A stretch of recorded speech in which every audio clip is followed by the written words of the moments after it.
மனுஷன் முனி மரத்துல உட்கார்ந்துகிட்டு அடிமரத்தை வெட்டிக்கிட்டு இருந்தான். அப்ப அந்த வழியா போன ஒரு பெரியவரு அவரை பார்த்து, ஏப்பா, இப்படி முனி மரத்துல உட்கார்ந்துட்டு அடிமரத்தை வெற்றியே, கீழே விழுந்துருவப்பா அப்படின்னு சொன்னாரு. ஏய் போயா, எனக்கு தெரியும் அப்படின்னு சொல்லி பதில் சொல்லிட்டு திட்டி விட்டார். அந்த மனுஷன் பெரியவரும், இது எதுக்கு நமக்கு வம்பு, நல்லது சொன்னா யாரு கேக்குறா அப்படின்னு சொல்லிட்டு அவர் வாட்டுக்கு ஒரு வழியில போயிட்டு அதே வழியா அவர் வேலையை முடிச்சுட்டு திரும்பி வரும்போது அதே இடத்துல, ஐயோ அம்மா வலிக்குதே காப்பாத்துங்க அப்படின்னு சொல்லி கதற சத்தம் கேட்டுச்சு.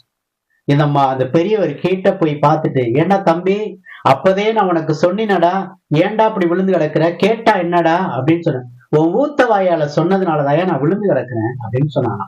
இதுல இருந்து என்ன நாம் கற்றுக்கொள்கிறோம்?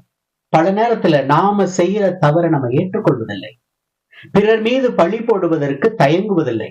ஒன்னாலதாயா நான் அப்படி விழுந்து கிடக்குறேன் அப்படின்னு சொல்ற மனநிலை, நான் செய்யறது மட்டும்தான் சரி அப்படின்ற ஒரு மனநிலை, எந்த நேரத்திலையும் பிறர் மீது ஒரு கோபத்தையும் வன்மத்தையும் காட்டுகின்ற ஒரு மனநிலையை பார்க்க முடிகிறது. இப்படிப்பட்ட மனநிலைகள் தான் நம்மை பாதாளத்தில் கொண்டு போய் சேர்க்கும் என்பதுதான் உண்மை. அன்புக்குரிய சகோதர சகோதரிகளை, தவக்காலத்தின் 2வது வாரத்தில் இருக்கின்ற சனிக்கிழமையினுடைய வாசகத்தை பற்றி சிந்திக்கிறோம். ஊதாரி மகனுடைய ஓமை கொடுக்கப்பட்டுள்ளது. இந்த ஓமையில மூத்த மகன், இளைய மகன். இந்த இளைய மகன் என்ன செய்யறான்? சொத்தை எல்லாம் விட்டுட்டு போயிடுறான். ஆனால் கடவுளை விட்டு பிரிந்து சென்ற மகன் திருந்தி அறிவு தெளிவோடு வருகிறான். உமக்கு எதிராக நான் பாவம் செய்து விட்டேன் என்று திரும்பி வருகிறான். மகன் என எண்ணப்படுவதற்கே நான் தகுதியற்றவன் என்று மனித இயல்பில் பாவம் செய்வது என்பது இயல்புதான். ஆனால் ஒரு தெய்வீக நிலைக்குள்ளாக கடந்து வருகிறான் கடவுளை தேடி. ஆனா அந்த மூத்த மகன் கடவுளோடு இருக்கிறான். அதான் ரொம்ப முக்கியம். பல நேரத்துல நம்ம கடவுளோடு தான் இருக்கிறோம் அப்படின்னு சொல்லிக்கிறோம். நாம் நல்லா ஜெபிக்கிறேன், நான் நல்லா இருக்கிறேன், கடவுளோட இருக்கிறேன், தவக்காலம் ஆரம்பிச்சுட்டா என்னுடைய வாழ்க்கை ஜெபம் செய்வதும் பக்தி முயற்சியும் அல்லது தான தர்மத்துல ஈடுபடுறதும் இதெல்லாம் நான் செய்யறேன், ஏன்னா நான் கடவுளோட இருக்கிறேன் அப்படின்னு சொல்லி நம்மையே பெருமைப்படுகின்ற ஒரு மனநிலை. இது மூத்த மகனுடைய மனநிலை. இது மூத்த மகனுடைய மனநிலையைத்தான் நான் பார்க்கிறேன். பல நேரத்துல நமக்குள்ளும் என்ன இருக்கிறது? இந்த மூத்த மகனுடைய மனநிலை என்னவாக பார்க்கிறோம்? விழா கொண்டாடுறாரு, அப்பா ஒரு மிகப்பெரிய நிகழ்ச்சி ஏற்பாடு பண்றாரு, ஆடலும் பாடலும் இருக்கிறது. இந்த மூத்த மகன் வர்றான். ஒரு வீட்டுல, நம்ம வீட்டுல ஏதோ ஒரு முக்கியமான நிகழ்ச்சி நடக்குது, நமக்கு தெரியாம போச்சு, என்ன ஏது உள்ள ஓடி வந்து பார்ப்போம் அப்படின்னு வெளியே நின்று கொண்டு இதெல்லாம் என்ன நடக்குது அப்படின்னு நம்ம ஏளனமா எகத்தாளமா கேட்கிற ஒரு மனநிலை.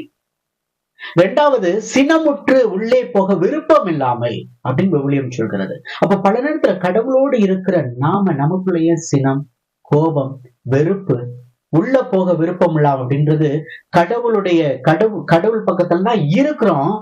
ஆனா நமக்குள்ளாக என்ன? கடவுளோடு இணைந்து செல்வதற்கு விருப்பம் இல்லாமல் இருக்கிறோம்.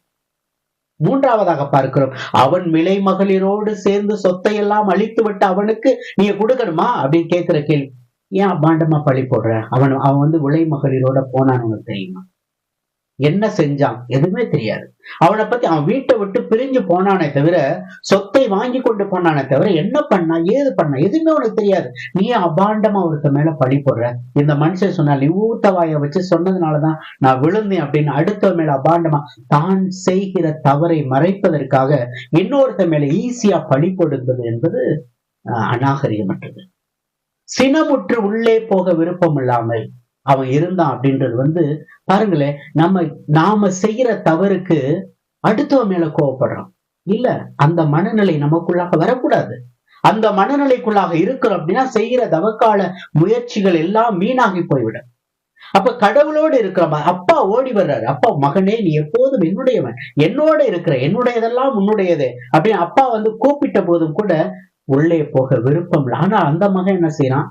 தன்னுடைய தவறை உணர்ந்து, பாவத்தை உணர்ந்து, மனம் திருந்தி அறிவு தெளிந்தவனாக கடவுள் பாதத்துல அப்பா, நான் உமக்கு எதிராக பாவம் செய்தேன் என்று ஓடி வந்த அந்த மனுஷன் கடவுள் பாதத்துல முக்கியமா இல்ல நாமும் முக்கியமா? யாரு முக்கியம் கடவுளுக்கு? மூத்த மகன் முக்கியமா, இளைய மகன் முக்கியமா? அப்ப கடவுளுடைய பிள்ளையாக இருக்கிறோம் என்று சொல்லிக் கொண்டிருக்கிற நாம் தான் கடவுளை விட்டு வெகு தொலைவில் இருக்கிறோம். கடவுளுக்கு அருகில் இருக்கிறோம் என்று சொல்லிக் கொண்டிருக்கிற நாம் கடவுளை விட்டு வெகு தொலைவில் பாவங்கள் பல செய்து தன்னுடைய பாவங்கள் என்ன என்று தெரியாமலே வாழ்ந்து கொண்டிருக்கிறோம்.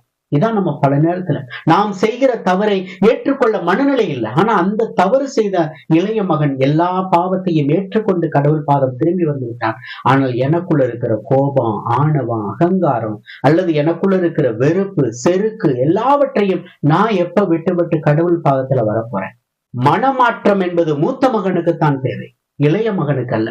இளைய மகன் எப்பொழுதோ மனமாறி விட்டான். இன்னைக்கு பல நேரத்துல மூத்த மகனாகத்தான் நாமும் கடவுள் பாதத்தில் இருக்கிறோம். நமக்குத்தான் தேவை மனமாற்றம். கடவுள் எதிர்பார்ப்பது என்பது, அந்த மனமாற்றம் என்பது நம் வாழ்வுக்குத்தான் தேவை. தவக்காலம் அதைத்தான் எதிர்பார்க்கிறது.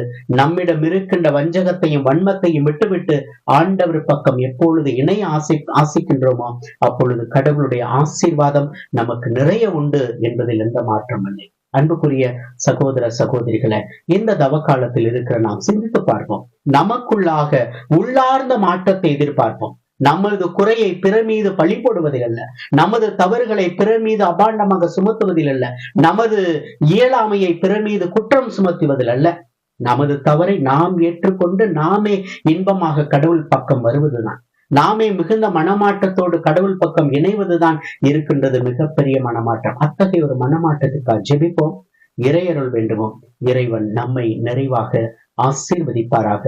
ஆமென்.